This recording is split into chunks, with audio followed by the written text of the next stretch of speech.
yung mga ano na instruction na nila naman lahat yan. Okay na, alam na nila yung gagawin. Ito ang pag-uusapan natin ngayon. Anong pangalan mo, sir? Ilang taong ka na, sir?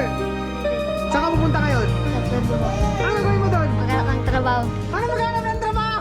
Sino kasama mo pupunta ng puerto? Kayo po. Kami! Si Domeng, taga rito siya. Gusto niya sumama sa amin. Bakit mo gusto sumama sa amin ngayon? Wala lang, nakikita ko lang kayo ay masaya. Naghahanap ng trabaho para sa buhay na pagbabago. Walang yaman, walang pangalan. Sasama ka namin, kaibigan. Alright! Siguro nakita na masaya kami magkakasama kasi yung ginagawa namin. As in, isang buong pamilya na kami na intact kami. Tapos siya, mag-isa na siya ditong bata. So, pwede natin siya dagdag sa samahan natin, di ba? Tatanggapin ba siya ng ongpam? Bakit naman hindi? Sama natin siya sa mga van-like. Doming, meron kaming van na merong lamesa sa loob, merong kama, merong CR, may likuan. Ready ka na ba doon? Gusto mo na bang mag-adventure sa mga bundok-bundok? Patulog tayo sa mga area ng taping ilog, taping dagat, hanap tayo ng mga gatong. Masaya yun, di ba? So, bakit tayo miyembro ngayon sa compound? Siya si Domeng, tawagin siya Domeng. Mahusay yan, mamana-mana dito, mga isda. Sa mga mababaw na part lang, mas na may ganun ka ng skills. Patuloy na yun eh, tuloy-tuloy na yun eh, madali nang i-improve yun eh. Kasi sabihin, meron siyang gutom na matutunan yung mga bagay-bagay. So, matuto pa. Kasi ako, marami akong tuturo sa'yo. Handa ka bang malaman natin? Handa ka nagagalit na ako. Okay lang sa'yo. Bakit? Ngunit pamilya pa lang aking nahanap dito. Hindi man tayo magkadugo sa simula.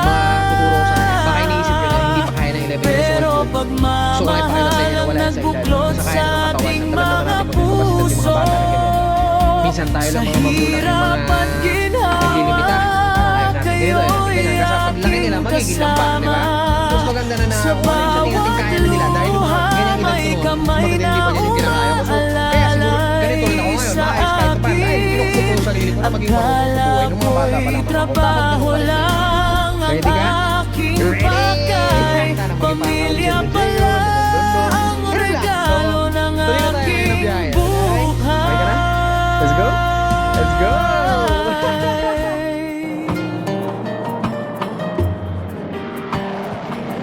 Maraming gabi na ako'y nangungulila sa sariling tahanan sa aking pamilya.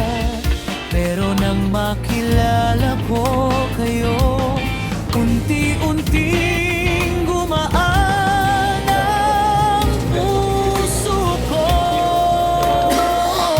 Hindi man madali ang bawat araw, may ngiti kayo nagbibigay ng ilaw. Alam mo na yung ano Sa simpleng batang tulad ko, ipinadama ninyo Tiwala ka naman. ay halaga. Tiwala ka sa tuloy kita eh.